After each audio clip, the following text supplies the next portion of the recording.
ഓം ശ്രീ ഗുരുഭ്യോ നമഃ. ഹരി ഓം. ഹരിശ്രീ ഗണപതയേ നമഃ. അവിഘ്നമസ്തു. ഗുരുർബ്രഹ്മാ ഗുരുർവിഷ്ണു ഗുരുർദേവോ മഹേശ്വര ഗുരു സാക്ഷാൽ പരബ്രഹ്മ തസ്മൈ ശ്രീ ഗുരവേ നമഃ. സദാശിവസമാരംഭാം ശങ്കരാചാര്യമധ്യമാം അസ്മദാചാര്യപര്യന്താം വന്ദേ ഗുരുപരമ്പരാം. സർവമംഗളമംഗല്യേ ശിവേ സർവാർത്ഥസാധികേ ശരണ്യേ ത്രയംബകേ ഗൗരി നാരായണി നമോസ്തുതേ. എല്ലാ സജ്ജനങ്ങൾക്കും എൻ്റെ വിനീത നമസ്കാരം. ശ്രീ ലളിതോപാഖ്യാനം 174 ദിവസം 174 ഭാഗം 22 അധ്യായത്തിൻ്റെ തുടർച്ച. നമ്മളിവിടെ ബാലാ ത്രിപുരസുന്ദരിയും ഭണ്ഡാസുരന്റെ പുത്രന്മാരായിട്ടുള്ള 30 പേരും തമ്മിലുള്ള ഘോരമായിരിക്കുന്ന യുദ്ധത്തിന്റെ രംഗമാണ് കണ്ടുകൊണ്ടിരിക്കുന്നത്. അവിടെ ആ ബാലാ ത്രിപുരസുന്ദരി 9 വയസ്സ് മാത്രം പ്രായമായിട്ടുള്ള ഒരു കൊച്ചുകുട്ടി, ആ കൊച്ചുകുട്ടി, അതും പെൺകുട്ടി, ആ പെൺകുട്ടി എത്ര ഗൗരവത്തോടു കൂടിയിട്ടാണ്, എത്രമാത്രം ശക്തിയോടു കൂടിയിട്ടാണ് ഈ ഒരു രംഗത്തെ സമീപിക്കുന്നത് നമുക്ക് വളരെ ആശ്ചര്യപൂർവം കാണാൻ കഴിയുന്ന ഒന്നാണ്. പുരാണങ്ങളിലെല്ലാം സ്ത്രീ ശക്തികൾക്ക് എത്രത്തോളം പ്രാധാന്യം നൽകിയിരുന്നു.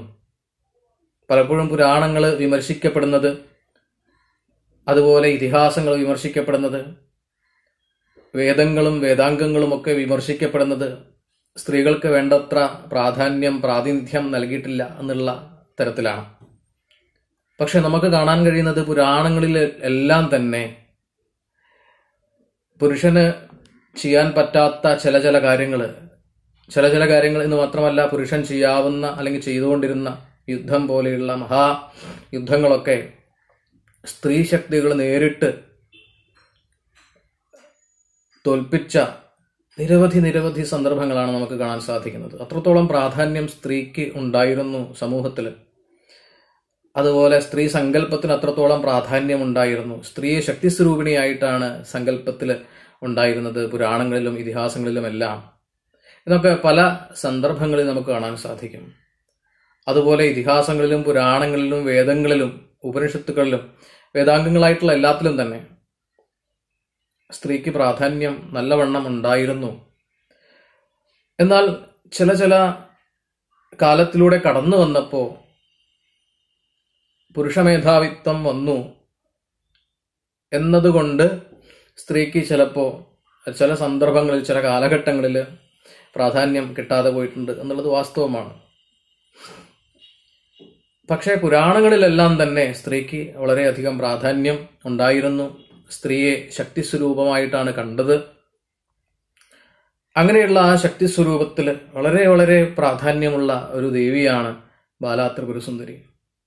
ആ ബാലാ ത്രിപുരസുന്ദരി വെറും 9 വയസ്സ് മാത്രം പ്രായമുള്ള ആ കൊച്ചുകുട്ടി ഭണ്ഡാസുരന്റെ അതിഭയങ്കരന്മാരായിരിക്കുന്ന 3 ലോകങ്ങളെയും ഭയപ്പാടോടുകൂടി വിറപ്പിച്ച ആ ഭണ്ഡാസുരന്റെ 30 പുത്രന്മാര്, ഭണ്ഡാസുരന് തുല്യന്മാരായിരിക്കുന്ന 30 പുത്രന്മാരെ സധൈര്യം നേരിട്ട രംഗം, ആ രംഗമാണ് നമ്മൾ കണ്ടുകൊണ്ടിരിക്കുന്നത്.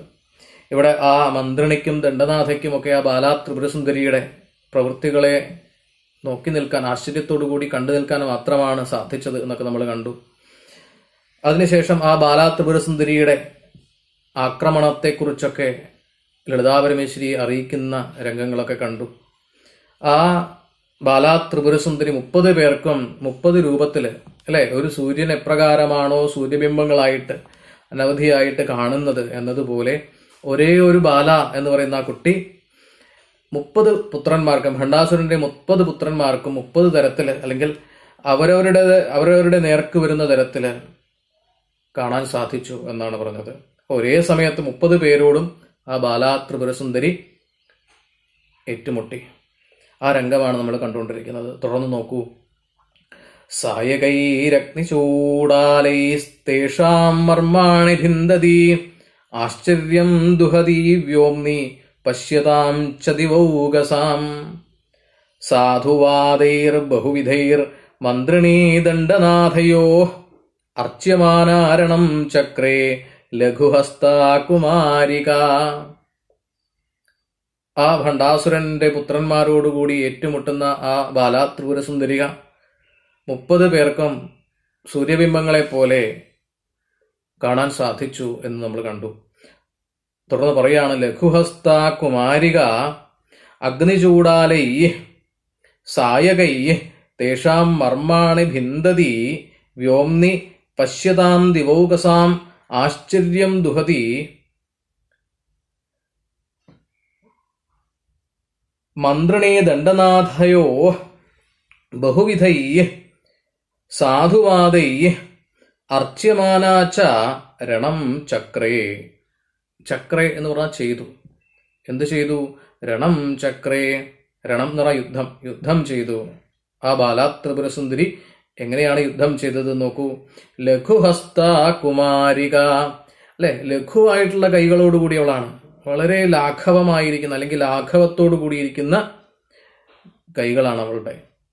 അതായത് 9 വയസ്സ് മാത്രം പ്രായമുള്ള ഒരു കുട്ടിയുടെ കൈകളുടെ ബലം എത്രമാത്രം ഉണ്ടാകും എന്ന് നമുക്ക് ഊഹിച്ചാൽ അറിയാൻ സാധിക്കും, അല്ലേ?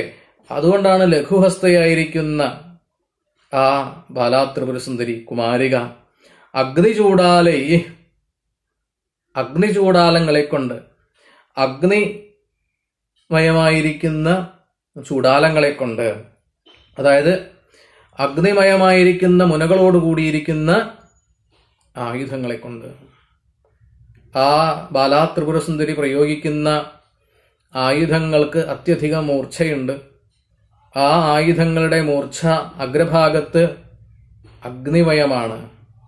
അത്രത്തോളം ശക്തിയുള്ള ആയുധമാണ് ആ ബാലാത്രിപുര സുന്ദരി പ്രയോഗിക്കുന്നത്. അങ്ങനെയുള്ള സായകങ്ങളാൽ, അസ്ത്രങ്ങളാൽ, സായകം എന്ന് പറഞ്ഞാൽ അസ്ത്രം, സായകൈ അസ്ത്രങ്ങളാൽ, അപ്പൊ അഗ്നിമയമായിരിക്കുന്ന മുനയോടുകൂടിയിരിക്കുന്ന അസ്ത്രങ്ങളാൽ തേഷാം മർമാണി ഭിന്ദതി, തേഷാം അവരുടെ, ആ ഭണ്ഡപുത്രന്മാരുടെ മർമ്മങ്ങളെ ഭിന്ദതി ഭേദിക്കുന്ന തരത്തില് വ്യോംനി പശ്യതാം ദിവൗകസാം ആശ്ചര്യം ദുഹതി.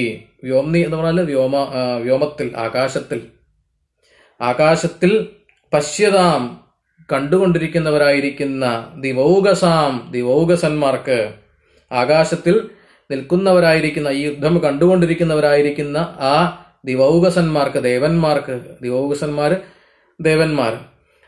ആ ദേവന്മാർക്ക് ആശ്ചര്യം ദുഹതി, ആശ്ചര്യത്തെ ദോഹനം ചെയ്യുന്ന തരത്തിലായിരുന്നു.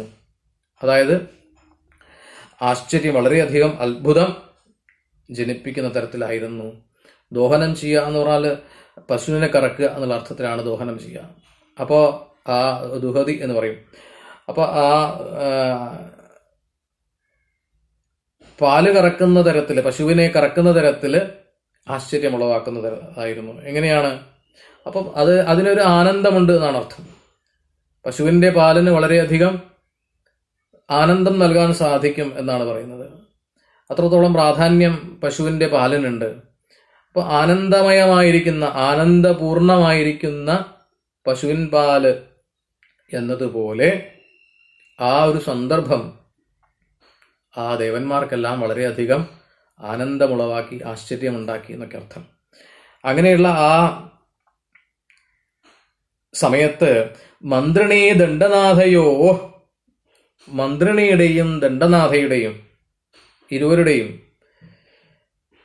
ബഹുവിധൈ സാധുവാദൈ, ബഹുവിധങ്ങളായിരിക്കുന്ന പലതരത്തിലുള്ള സാധുവാദങ്ങളാൽ, സാധു ശബ്ദങ്ങളാൽ അർച്യമാനാച്ച അർച്ചിക്കപ്പെടുന്നവളുമായിരിക്കുന്ന രണം ചക്രേ, അങ്ങനെയുള്ള തരത്തില് രണം ചക്ര യുദ്ധം ചെയ്തു.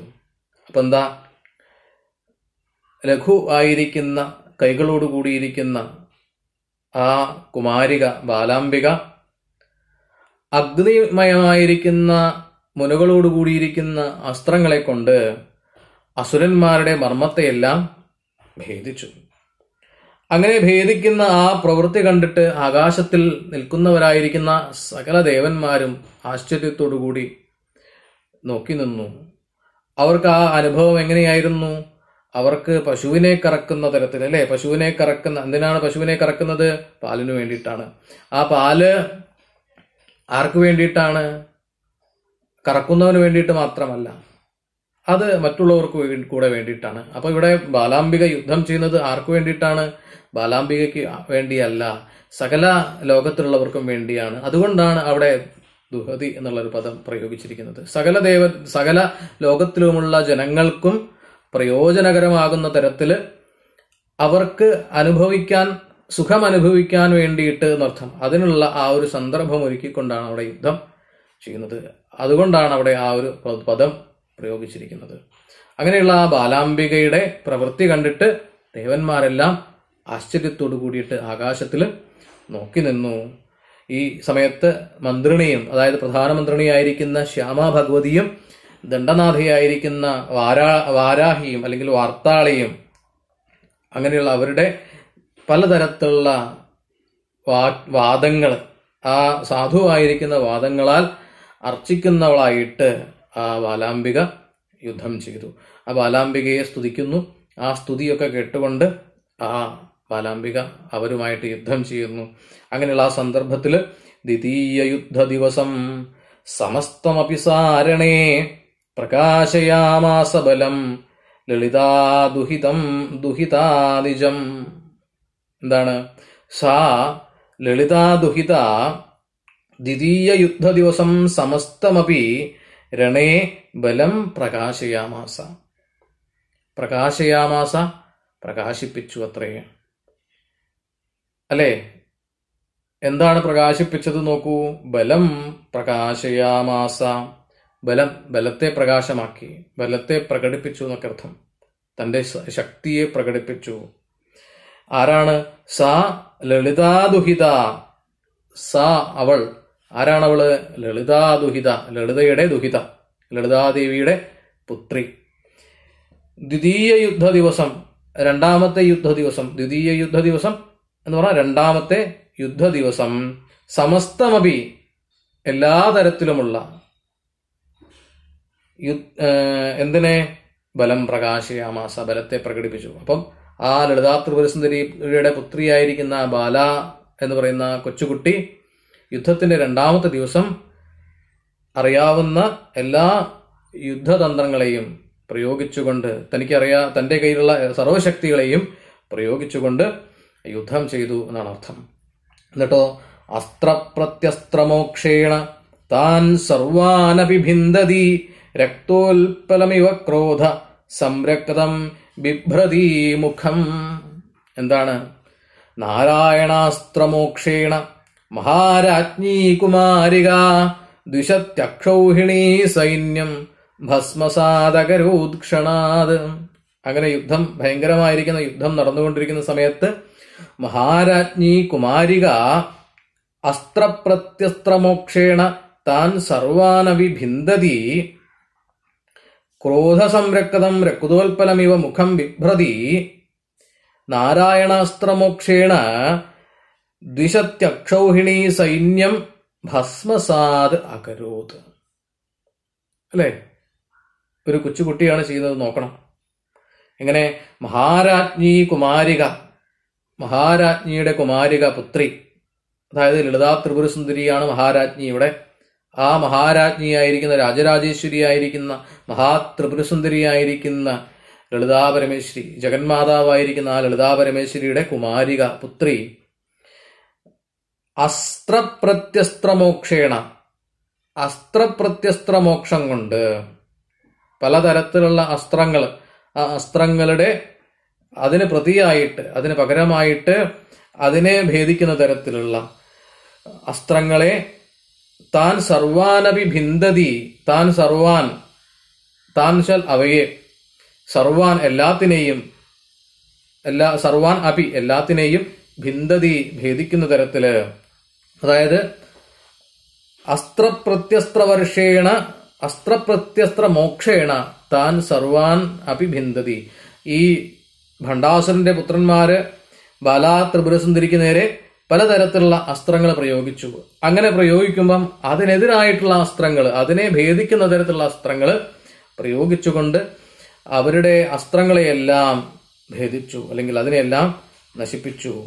അതാണ് പറഞ്ഞിരിക്കുന്നത്, അസ്ത്രപ്രത്യസ്ത്രമോക്ഷേണ താൻ സർവാനപി ഭിന്ദതി. അസ്ത്രപ്രത്യസ്ത്ര വർഷം കൊണ്ട് അവയെല്ലാം ഭേദിക്കുന്ന തരത്തില് ക്രോധസംരക്തം രക്തോൽപലമിവ മുഖം ബിഭ്രതി. ക്രോധസംരക്തം, ക്രോധം കൊണ്ട് സംരക്തമായിരിക്കുന്ന, ദേഷ്യം കൊണ്ട് രക്തമയമായിരിക്കുന്ന, അല്ലെ, രക്തവർണ്ണത്തോടു കൂടിയിരിക്കുന്ന. ക്രോധം വരുമ്പോൾ നമ്മളെ മുഖമൊക്കെ ചുവന്നു തുടുക്കാറുണ്ട്, അല്ലെ? അങ്ങനെ ആ ക്രോധം വരുമ്പോൾ, ക്രോധം വന്നിട്ട് മുഖമൊക്കെ രക്തമയമായിട്ട് ചുവന്നു തുടുത്തിട്ട് എന്ത് സംഭവിച്ചു? രക്തോൽപലമിവ മുഖം ബിഭ്രതി. രക്തോൽപലം എന്നതുപോലെ, രക്തമയമായിരിക്കുന്ന പൂവെന്നതുപോലെ, പുഷ്പം എന്നതുപോലെ, അല്ലെ, ചുവന്നു തുടുത്ത പുഷ്പം എന്നതുപോലെ മുഖം ബിഭ്രതി, മുഖം ശോഭിച്ചു. അവിടെ ആ പുഷ്പത്തോടു കൂടിയാണ്, അല്ലെങ്കിൽ പുഷ്പത്തിന് സമമായിട്ടാണ് അവിടെ ആ ബാലാംബികയുടെ മുഖത്തെ ഉപമിച്ചിരിക്കുന്നത്. എങ്ങനെയുള്ള മുഖമാണ്, അല്ലെങ്കിൽ എങ്ങനെയുള്ള പൂവാണത്? ചുവന്നു തുടുത്ത പൂവാണ്, രക്തോൽപലമാണ്, രക്തവർണ്ണത്തോടു കൂടിയിരിക്കുന്ന ഒരു പുഷ്പമാണ്. അങ്ങനെയുള്ള ആ ഒരു മുഖത്തെ വളരെ, അതാണ് ആ പുഷ്പത്തോടു കൂടിയിട്ടും, എന്നാൽ ആ പുഷ്പം അത്യധികം ഘോരമായിരിക്കുന്ന ശക്തിയെ പ്രകടിപ്പിക്കുന്ന തരത്തിലുമാണ് അവിടെ കാണാൻ സാധിച്ചത്. അതാണ് അവിടെ ആ ഒരു സന്ദർഭത്തിന്റെ പ്രത്യേകത, വളരെ ലാളിത്യം. അതാണ് ഏറ്റവും ലളിതമായിരിക്കുന്ന ഒരു സ്വരൂപത്തിന് എത്രമാത്രം ഭയാനകരമായിരിക്കുന്ന അവസ്ഥയുണ്ട് എന്ന് കാണിക്കുകയാണ്. ആ ലളിത എന്ന് പറയുന്ന പേരുകൊണ്ട് തന്നെ പല സമയങ്ങളിലും ഭണ്ഡാസുരന്റെ വാക്കുകളിൽ നിന്നൊക്കെ നമ്മൾ കേട്ടതാണ്. പേരുകൊണ്ട് തന്നെ ലളിതയായിട്ടുള്ളവളാണ്, വെറും ഒരു സ്ത്രീയാണ്, കാണാൻ പോലും അല്പമാത്രയാണ്. അങ്ങനെയുള്ള ആ സ്ത്രീയെ നമ്മൾ ഭയക്കേണ്ടതില്ല എന്നൊക്കെ ആ ഭണ്ഡാസുരൻ അഹങ്കരിച്ച നിമിഷങ്ങളൊക്കെ നമ്മൾ കണ്ടതാണ്. ആ ലളിതമായിരിക്കുന്ന ആ ഒരു രൂപത്തിൽ പോലും എത്രമാത്രം ശക്തിയാണ് ഉള്ളത് എന്ന് കാണിച്ചു തരുന്ന സന്ദർഭങ്ങളാണ്. അങ്ങനെയുള്ള ആ പദപ്രയോഗമൊക്കെ വളരെയധികം പ്രാധാന്യത്തോടു കൂടി സ്ത്രീക്ക് എത്രമാത്രം പ്രാധാന്യം നൽകിയിരുന്നു എന്ന് നമുക്ക് കാണാൻ സാധിക്കുന്നുണ്ട്. അപ്പൊ അങ്ങനെയുള്ള ആ ദേവി രക്തോൽപലമിവ മുഖം ബിഭ്രതി, ചുവന്ന പൂവ് പോലെയുള്ള മുഖത്തെ ധരിക്കുന്നവളായിട്ട് നാരായണാസ്ത്രമോക്ഷേണ, നാരായണാസ്ത്രമോക്ഷം കൊണ്ട്, നാരായണാസ്ത്രത്തെ മോചിപ്പിച്ചുകൊണ്ട്, പ്രയോഗിച്ചുകൊണ്ട്, ദ്വിശത്യക്ഷൗഹിണി സൈന്യം, ദ്വിശതി ശതം എന്ന് പറഞ്ഞാൽ 100, ദ്വിശതം 200, ദ്വിശത്യക്ഷൗഹിണി സൈന്യത്തെ, 200 അക്ഷൗഹിണി പടയെ ഭസ്മസാദകരോത്, ഭസ്മമാക്കി തീർത്തു. അതായത് ഈ മഹാരാജ്ഞിയുടെ പുത്രിയായിരിക്കുന്ന ആ ബാല എന്ന് പറയുന്ന ത്രിപുരസുന്ദരി അസ്ത്രങ്ങൾക്ക് പകരമായിരിക്കുന്ന അസ്ത്രത്തെ തൊടുത്തുകൊണ്ട് അസുരന്മാരെയെല്ലാം ഭേദിച്ചു കളഞ്ഞു. മാത്രമല്ല ആ ലളിതാ ത്രിപുരസുന്ദരിയുടെ പുത്രിയായിരിക്കുന്ന ബാലാംബികയുടെ മുഖം ചുവന്നു തൊടുത്ത് രക്തപുഷ്പം എന്നതുപോലെ കാണപ്പെട്ടു. അങ്ങനെയുള്ള ആ ദേവി നാരായണാസ്ത്രം പ്രയോഗിച്ചുകൊണ്ട് ആ അക്ഷൗഹിണി, 200 അക്ഷൗഹിണി സൈന്യത്തെ ഭസ്മമാക്കി തീർത്തു. അപ്പൊ അസുര സൈന്യത്തിൽപ്പെട്ട 200 അക്ഷൗഹിണികളും ചാരമായി മാറി. പിന്നെയോ അക്ഷൗഹിണീനാം ക്ഷയത ക്ഷണാത് കോപമുപാഗത ആകൃഷ്ടഗുരുധന്വാനസ്തേവതന്നേകഹേലയ,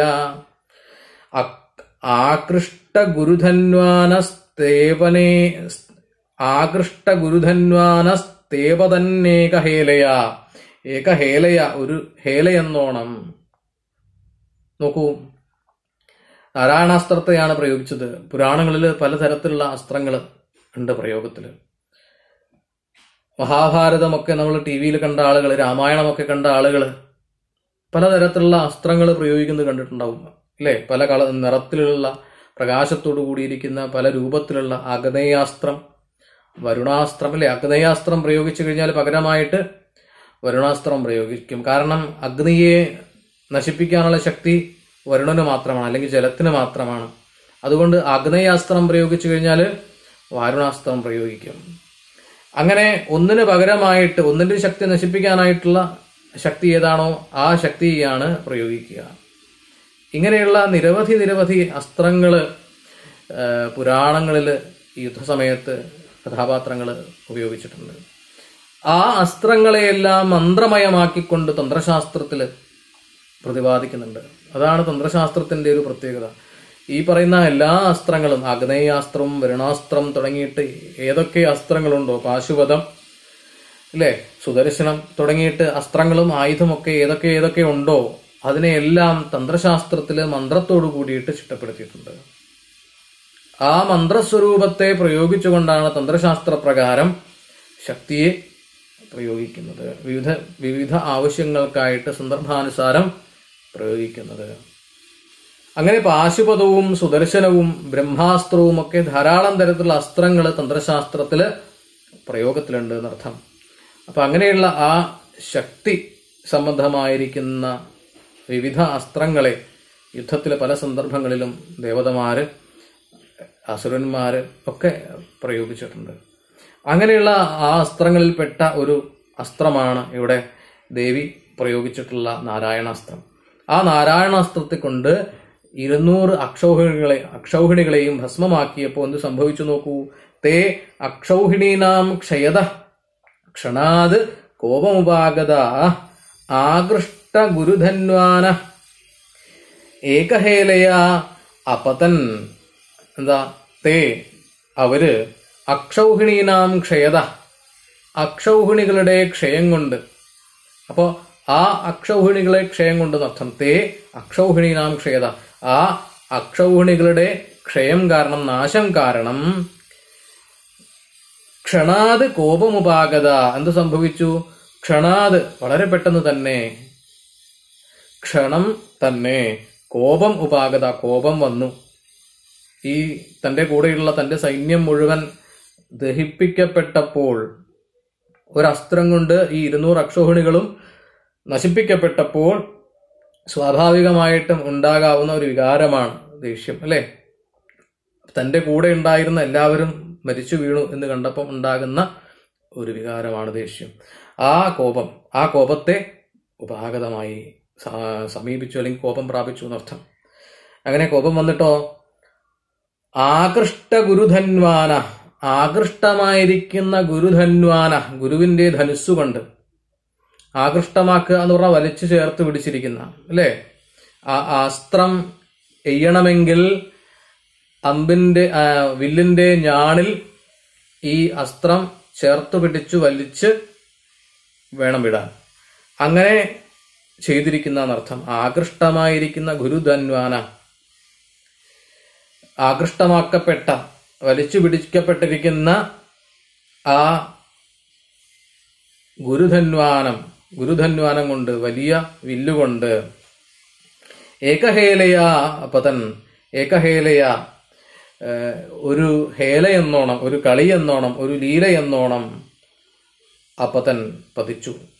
അതായത് യുദ്ധമുഖത്തിലേക്ക് ചാടി വീണു എന്നർത്ഥം. ആ ഒരു രംഗത്തേക്ക് ചാടി വീണു. എങ്ങനെയാണ് ചാടി വീണത്?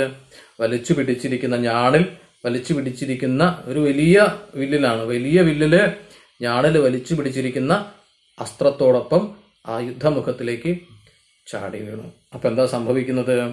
തഥാ കലകലേ ജാതേ ശക്രീനാം ച ദിവൗകസാം യുഗപത്രിംശതം ബാണാനസൃജൽ സാ കുമാരിക ഹസ്തലാഘവവത്യാഥ മുക്തൈശ്ചന്ദ്രാർദ്ധസായകൈ ത്രിംശതോ ഭണ്ഡ പുത്രാണാമാഹതം ശിര. എന്താണ് അവിടെ സംഭവിച്ചത് നോക്കൂ. തഥാ ശക്തീനാം ദിവൗകസാം ച കലകലേ ജാതേ സതി സാ കുമാരിക യുഗപത് 30 ബാണാൻ അസൃജത്. എന്താണ്? തഥാ അതിനുശേഷം ശക്തീനാം ദിവൗകസാം ച, ശക്തീനാം ശക്തികളുടെയും, ദിവൗകസാം ച ദിവൗകസന്മാരുടെയും, അതായത് ദേവന്മാരുടെയും, കലകലേ ജാതേ സതി കലകല ശബ്ദമുണ്ടായ സമയത്ത്, കലകലാ ശബ്ദം, ശക്തി സൈന്യവും ദേവന്മാരുടെ സൈന്യവും തമ്മിൽ ഭയങ്കരമായിരിക്കുന്ന ശബ്ദം, കലകല ശബ്ദം അവിടെ ഉണ്ടാക്കി. അങ്ങനെ ആ ശബ്ദം ഉണ്ടായ സമയത്ത് എന്നർത്ഥം. സമയത്ത് എന്ത് സംഭവിച്ചു?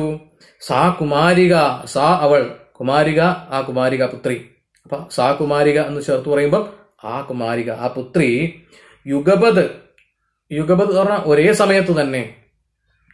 സമയത്ത് ഒപ്പം തന്നെ എന്നൊക്കെ അർത്ഥം. ഒപ്പം ത്രിംശതം ബാണാൻ അസൃജത്, ത്രിംശതം 30 അല്ലെ, 30 എണ്ണത്തെ എന്നർത്ഥം. ത്രിംശതം ബാണാൻ, ബാണങ്ങളെ, അസ്ത്രങ്ങളെ അസൃജൻ അയച്ചു. അപ്പൊ ആ സമയത്ത് ബാലാംബിക ഒരേ സമയത്ത് തന്നെ 30 അസ്ത്രങ്ങളെ അയച്ചു. എന്താണ് ഈ 30 എണ്ണത്തിന്റെ പ്രത്യേകത? എന്താണ് അതിന്റെ ഒരു പ്രാധാന്യം? ഭണ്ഡാസുരന്റെ പുത്രന്മാര് 30 പേരാണ്. അവർ 30 പേരും ഒരുമിച്ചാണ് ഈ ബാലാംബികയുമായിട്ട് യുദ്ധത്തിന് വന്നിരിക്കുന്നത്. അപ്പൊ 30 അസ്ത്രങ്ങൾ ഒരുമിച്ച് അയച്ചു എന്ന് പറയുമ്പം ഒരാളിലേക്കല്ല അയച്ചത്, 30 പേരിലേക്ക് അയച്ചു. ഓരോ അസ്ത്രം ഓരോരുത്തരെ ലക്ഷ്യമാക്കിക്കൊണ്ട് ഒരുമിച്ച് അയച്ചു. നമ്മൾ പുരാണങ്ങളിൽ പല സന്ദർഭങ്ങളിൽ ഇങ്ങനെയുള്ള രംഗങ്ങൾ കണ്ടിട്ടുണ്ട്. അപ്പൊ അങ്ങനെയുള്ള ആ ഒരേ സമയത്ത് 30 അസ്ത്രങ്ങളെ ചേർത്ത് പിടിച്ച് അയച്ചു. അത് 30 പേർക്ക് കൊണ്ടു. അങ്ങനെയുള്ള ആ സമയത്ത് എന്ത് സംഭവിച്ചു? അഥ ഹസ്ത ലാഘവത്യാ തയാ മുക്തൈ 30 ചന്ദ്രാർദ്ധസായകൈ 30 ഭണ്ഡപുത്രാണാം ശിര ആഹതം. എന്താണ്? അഥ പിന്നീട് ഹസ്തലാഘവത്യ തയ എന്ന് പറഞ്ഞാൽ അവളാൽ. എങ്ങനെയുള്ള അവളാൽ? ഹസ്തലാഘവത്യ, ഹസ്തലാഘവതിയായിരിക്കുന്ന അല്ലെ, ലഘുഹസ്തയായിരിക്കുന്ന, മൃദുഹസ്തയായിരിക്കുന്ന, ബലമൊക്കെ കുറഞ്ഞ വളരെ ലളിതമായിരിക്കുന്ന കൈകളോട് കൂടിയിരിക്കുന്ന ആ ദേവിയാൽ, അവളാൽ മുക്തങ്ങളായിരിക്കുന്ന, മോചിപ്പിക്കപ്പെട്ടതായിരിക്കുന്ന അല്ലെങ്കിൽ മോചിച്ചതായിരിക്കുന്ന 30 ചന്ദ്രാർദ്ധസായകൈ, 30 കൊണ്ട് 30 എന്താണ്? ചന്ദ്രാർദ്ധസായകൈ, ചന്ദ്രാർദ്ധസായകങ്ങളെ കൊണ്ട് അല്ലെ. ചന്ദ്രാർദ്ധസായകം, ചന്ദ്രാർദ്ധ അസ്ത്രങ്ങൾ, ചന്ദ്രാർദ്ധ ബാണങ്ങള്, അർദ്ധചന്ദ്ര ബാണങ്ങൾ എന്നർത്ഥം. അപ്പൊ 30 അർദ്ധചന്ദ്ര ബാണങ്ങളെ കൊണ്ട് 30 ഭണ്ഡപുത്രാണാം ശിര, 30 ഭണ്ഡപുത്രാണാം ശിര, ഭണ്ഡപുത്രന്മാരുടെ ശിരസ്സുകളെ ആഹതം ഇല്ലാതാക്കി, നശിപ്പിച്ചു. അപ്പൊ എന്താ? ആ ഭണ്ഡാസുരന്റെ പുത്രന്മാര് 30 പേരെ ഒരേ സമയത്ത് ആ ലളിതാ ത്രിപുരസുന്ദരിയുടെ പുത്രിയായിരിക്കുന്ന ബാലാംബിക 30 അസ്ത്രങ്ങളെ എയ്തുകൊണ്ട്, എന്തസ്ത്രമാണ് എയ്തത്? ചന്ദ്രാർദ്ധ അസ്ത്രങ്ങളാണ് അല്ലെ, അർദ്ധചന്ദ്ര അസ്ത്രങ്ങളാണ്. അങ്ങനെയുള്ള ചന്ദ്രാർദ്ധ അസ്ത്രങ്ങളെ കൊണ്ട് എയ്തിട്ട്, ഒരേ സമയം എയ്തിട്ട് ആ ബാലാംബിക ഭണ്ഡപുത്രന്മാരുടെ ശിരസ്സുകളെ ഭേദിച്ചു എന്നാണ് പറഞ്ഞിരിക്കുന്നത്. ഇതി ഭണ്ഡസ്യ പുത്രേഷു പ്രാപ്തേഷു യമസാധനം അത്യന്ത വിസ്മയാവിഷ്ട വവർഷു പുഷ്പമഭ്രഗ. എന്താണ്?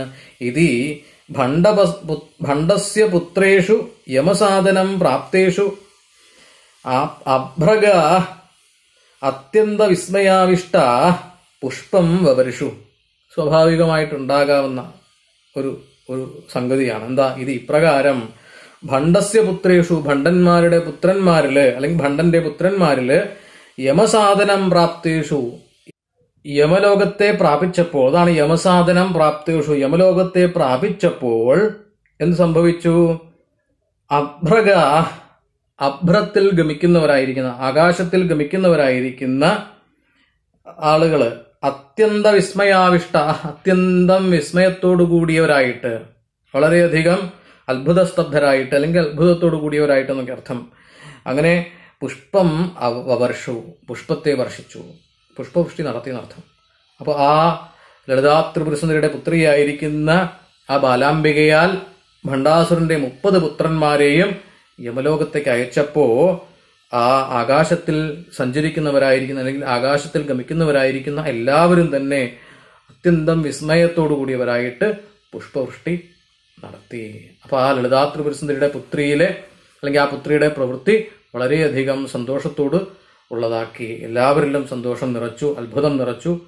അങ്ങനെ അവര് ആ ദേവിയെ ആ ഒരു അവസരത്തിൽ പുഷ്പവൃഷ്ടി നടത്തിക്കൊണ്ട് ബഹുമാനിച്ചു എന്നർത്ഥം. അങ്ങനെ ആ ഭണ്ഡാസുരന്റെ 30 പുത്രന്മാരുടെയും കഥ അവസാനിച്ച ഒരു സന്ദർഭമാണ്.